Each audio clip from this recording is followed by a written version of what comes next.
तुम्हें लगता है स्मार्ट बनने के लिए क्या चाहिए? 12 साल स्कूल, 3-4 साल कॉलेज और फिर मास्टर्स, राइट? पर असलियत में इसके बाद लोग स्मार्ट नहीं, बस एक बेरोजगार ग्रेजुएट बनते हैं जो रेडिट या ट्विटर पर एकदम परफेक्ट इंग्लिश में अपनी फ्रस्ट्रेशन निकालते हैं। सच बोल रही हूँ। इंटरनेट पर स्मार्ट बनने की टिप्स ढूंढोगे तो वही घिसा पिटा ज्ञान मिलेगा। सुबह 5 बजे उठो, बादाम खाओ, ब्लैक कॉफी पियो, क्लासिकल म्यूजिक सुनो या मेडिटेशन करो। ये सब सुनने में बहुत अच्छा लगता है, पर किसी पॉइंट पर आकर तुम्हें असल में कुछ सीखना पड़ता है। पास्ट में ऐसे कई जीनियस हुए हैं जो दिन भर अपनी डेस्क पर बैठे रहते थे और सिर्फ 2 से 4 घंटे सोते थे। तो फिर तुम असल में क्या कर सकते हो स्मार्ट बनने के लिए, जो किसी विकीहाउ आर्टिकल या फेसबुक पोस्ट से कॉपी पेस्ट किया हुआ न हो? स्मार्ट बनना एक्चुअली बहुत आसान है। भले ही तुम्हें लगता हो कि तुम पैदा ही डम्ब हुए हो, फिर भी अगर तुम खुद को बाकी जानवरों से कंपेयर करो तो तुम्हारे पास बहुत पावर है।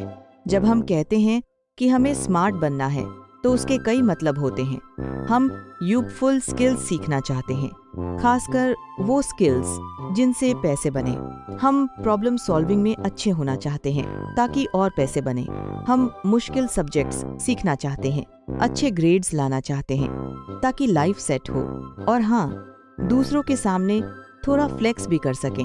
और सबसे इम्पोर्टेंट, हम बातचीत में स्मार्ट दिखना चाहते हैं, इतना कि लोग हमारी रिस्पेक्ट करें, पर इतना भी नहीं कि लोग हमें बोरिंग या नर्ड समझने लगें। तो सबसे मेन चीज जो तुम्हें करनी है वो है पढ़ना। अब तुम पूछोगे कि क्या पढ़ना है? ये डिपेंड करता है। फिक्शन पढ़ना अच्छा है, इससे तुम्हारी पढ़ने की स्पीड बढ़ती है और वोकैबुलरी अच्छी होती है। और अगर तुम बहुत सारे डायलॉग्स पढ़ते हो तो तुम्हें ऐसा भी लगता है कि तुम्हारे बहुत सारे दोस्त हैं। पर ज्यादातर लोग सीधा नॉन फिक्शन की तरफ जाते हैं, जो सच में किसी भी कन्वर्सेशन में कैजुअली इंटरेस्टिंग फैक्ट्स ड्रॉप करने की चाबी है। उदाहरण के लिए, सिर्फ एक अच्छी हिस्ट्री की किताब पढ़कर तुम किसी भी बातचीत में ऐसे इंसान लग सकते हो जिसे बहुत नॉलेज है। बस एक चीज का ध्यान रखना है, तुम्हें इसके बारे में घमंडी नहीं बनना है। सोचो, कोई कहता है कितनी अजीब बात है ना कि हम बंदरों से इवॉल्व हुए हैं, और तुम तुरंत कहते हो वेल एक्चुअली इवोल्यूशन लीनियर नहीं है और कई इंसानों जैसी प्रजातियां एक साथ धरती पर थीं, जिनमें से किसी को बंदर नहीं कहा जा सकता। देखो, YouTube कमेंट सेक्शन में भले ही ये पोलाइट लगे, पर रियल लाइफ में किसी को गलत साबित करने से पहले ये वेल एक्चुअली या मुझे सब पता है वाला एटीट्यूड दिखाना लोगों को तुमसे दूर कर देगा। लोग इरिटेट हो जाते हैं। इसकी जगह इसे थोड़ा आसान और हम्बल बनाओ। चलो उसी बातचीत को फिर से करते हैं। किसी ने कहा, अजीब बात है ना कि हम बंदरों से इवॉल्व हुए हैं? तो तुम कहो, हाँ यार, बहुत अजीब है। मैं ना कुछ दिन पहले एक बुक पढ़ रहा था और पता चला कि हम सीधे बंदरों से इवॉल्व नहीं हुए, बल्कि हम बस उनके साथ साथ इवॉल्व हुए हैं। तुम स्मार्ट होने के साथ साथ हम्बल भी हो सकते हो और ऐसे भी लग सकते हो कि तुम रियल वर्ल्ड में जीते हो। असली ट्रिक ये है कि तुम्हें जो पता है वो लोगों को ऐसे सिखाओ जिससे उन्हें डम्ब फील ना हो। इस तरह लोग सच में तुमसे सीखेंगे और तुम्हें एक स्मार्ट और रिस्पेक्टेबल इंसान मानेंगे। अब सवाल ये है कि ये किताबें तुम्हें मिलेंगी कहाँ? ये भी एक्चुअली बहुत आसान है। तुम्हें वो सेम 5 किताबें पढ़ने की जरूरत नहीं है जो हर कोई तुम्हें पढ़ने को बोलता है। बस उस टॉपिक के बारे में सोचो जिसके बारे में तुम सीखना चाहते हो। जैसे मान लो क्लीनिंग या सफाई। अब गूगल पर क्लीनिंग से रिलेटेड बुक सर्च करो। ये देखो, एक अच्छी बुक मिल गई। आमतौर पर इन किताबों के पैसे लगते हैं, लेकिन अगर गलती से तुम्हारी उंगली फिसल जाए और तुम किसी खास वेबसाइट या टेलीग्राम ग्रुप पर पहुंच जाओ और गलती से बुक का नाम सर्च कर लो और बाय चांस पहले लिंक पर क्लिक कर दो और ओह नो, गलती से फाइल डाउनलोड हो गई और ओपन भी हो गई। खैर, जुगाड़ तो इंडिया में सबको आता है। अब जब तुम्हारे पास किताब आ ही गई है तो तुम्हें पता चलेगा कि तुम सिर्फ बातचीत के लिए ही इंटरेस्टिंग बातें नहीं निकाल सकते, बल्कि बहुत सी काम की स्किल्स भी सीख सकते हो। किसी स्किल को सीखने से पहले 10 चीजें हैं जो तुम्हें पता होनी चाहिए। पहली, जब तक तुम उस स्किल की प्रैक्टिस नहीं करोगे, तुम्हारा ब्रेन सोचेगा कि ये यूजलेस है और उसे भूल जाएगा। दूसरी, तुम्हें किसी स्किल को 80% मास्टर करने के लिए सिर्फ 20% नॉलेज की जरूरत होती है। आई गेस हम आगे बढ़ सकते हैं। इसे लर्निंग कर्व कहते हैं। ये एक ग्राफ है कि तुम टाइम के साथ किसी स्किल में कितने अच्छे होते हो।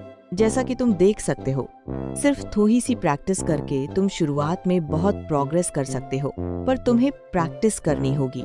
किसी ने कभी टाई बांधने का वीडियो देखकर नहीं सीखा। तुम टाई बांधना तभी सीखते हो जब तुम टाई बांधने का वीडियो देखते हुए एक्चुअली अपने हाथों से टाई बांधते हो। यही रूल किताबों पर भी अप्लाई होता है। किताबें तुम्हें तभी स्मार्ट बनाती हैं जब तुम अपने ब्रेन को उस किताब की बातों को याद रखने का कोई रीजन देते हो। तो मान लो तुमने बेडरूम क्लीन करने का चैप्टर पढ़ा, तो जाओ और एक बेडरूम क्लीन कर दो। जरूरी नहीं कि वो तुम्हारा ही बेडरूम हो। आपापक बातों के बस कोई भी क्लीन कर दो और अब तुम उसे कभी नहीं भूलोगे। पर चलो मान लेते हैं कि कोई ऐसी चीज है जिसकी तुम अभी प्रैक्टिस नहीं कर सकते। इमेजिन करो, तुम कार्स के बारे में एक बुक पढ़ रहे हो और उसमें एक डायग्राम है कि एक डेड कार को एक गुड कार से जंप स्टार्ट कैसे करते हैं। आइडियली तो तुम्हें इसके बारे में पढ़ना चाहिए और फिर जाकर प्रैक्टिस करनी चाहिए। पर हर किसी के पास प्रैक्टिस करने के लिए 2 कार्स फालतू नहीं पड़ी होती। पर तुम फिर भी सिर्फ इमेजिन करके इसकी प्रैक्टिस कर सकते हो। उस मोमेंट को इमेजिन करो जब तुम्हें कार को जंप स्टार्ट करने की जरूरत पड़ेगी। खुद को उस सिचुएशन में डालो, एक वीडियो ढूंढो और प्रिटेंड करो कि वो तुम्हारी कार है, स्टार्ट से लेकर फिनिश तक पूरे प्रोसेस को इमेजिन करके। तुमने अपने ब्रेन को कन्विंस कर लिया कि तुमने वो सारी इंफॉर्मेशन यूज कर ली है और अब तुम्हें वो याद रहेगी। वहीं दूसरी तरफ वो इंसान जिसने सिर्फ डायग्राम देखा और उसे मेमोराइज करने की कोशिश की, उसे अभी भी नहीं पता होगा कि अगर कभी कार को जंप स्टार्ट करना पड़ा तो क्या करना है। इस तरह से तुम स्मार्ट बनते हो। जो कुछ भी सीखते हो उसे यूज करो, और अगर यूज नहीं कर सकते तो कम से कम खुद को उस मोमेंट में इमेजिन करो जहां वो यूजफुल होगा। बेसिकली हमारा पूरा स्कूल सिस्टम भी इसी तरह काम करता है।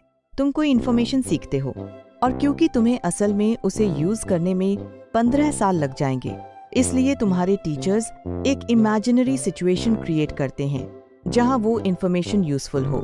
वो है एक टेस्ट या फिर तुम्हारे 12 बोर्ड्स के एग्जाम, जिनमें उसी एग्जैक्ट इन्फॉर्मेशन पर क्वेश्चंस होते हैं, और अगर तुमने गलत जवाब दिया तो तुम फेल।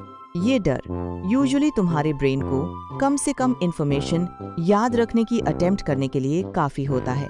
एक ही प्रॉब्लम है, एक बार टेस्ट खत्म, तुम्हारा ब्रेन कहता है कि अब ये यूजफुल नहीं है और तुम सब भूल जाते हो। कुछ लोगों को लगता है कि रेपिटेशन या स्पेस रेपिटेशन या इंटरवल्स में स्टडीइंग या माइंड मैपिंग से उनके ग्रेड्स अच्छे आएंगे और वो जल्दी सीखेंगे।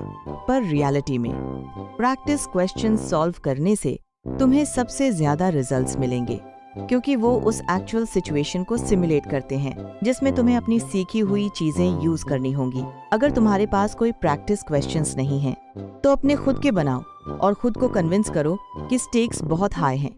जैसे प्रिटेंड करो कि तुम एक पहाड़ से एक हाथ के सहारे लटके हो और ऊपर कोई तुम्हें खींचने के लिए खड़ा है, पर वो तभी खींचेगा जब तुम एक ह्यूमन सेल के सारे पार्ट्स के नाम बता पाओगे। इन्फॉर्मेशन सीखना और उसे अपने ब्रेन के लिए यूजफुल बनाना, स्मार्ट बनने के लिए बस इतना ही चाहिए। और यही वजह है कि टेक्स्ट बुक्स जल्दी से जल्दी स्मार्ट बनने के लिए एस टियर फॉर्मेट हैं। कोई फालतू बातें नहीं, कोई डिस्ट्रैक्शन नहीं, बस प्योर इन्फॉर्मेशन और बहुत सारे प्रैक्टिस क्वेश्चंस। और अगर तुम उन्हें सॉल्व नहीं कर पाते तो तुम्हें हेल्प के लिए अपेंडिक्स के पेज XXX 60 तक पलट कर जाना पड़ता है। टेक्स्ट बुक्स कैजुअल लर्नर्स के लिए नहीं हैं, क्योंकि ये किसी टॉपिक पर YouTube वीडियो देखने और उसे 1 घंटे बाद भूल जाने जितना फन नहीं है। पर अगर तुम इस चैलेंज के लिए रेडी हो तो इंटरनेट पर ऐसी वेबसाइट्स हैं जहां तुम एक्सीडेंटली पहुंच सकते हो, जहां तुम किसी भी सब्जेक्ट की टेक्स्ट बुक्स एक्सीडेंटली फ्री में डाउनलोड कर सकते हो। पर वो करने से पहले मैं नेक्स्ट वीडियो को फंड करने के लिए सब्सक्राइब्स के फॉर्म में डोनेशंस कलेक्ट कर रही हूँ, तो वो बटन दबा देना।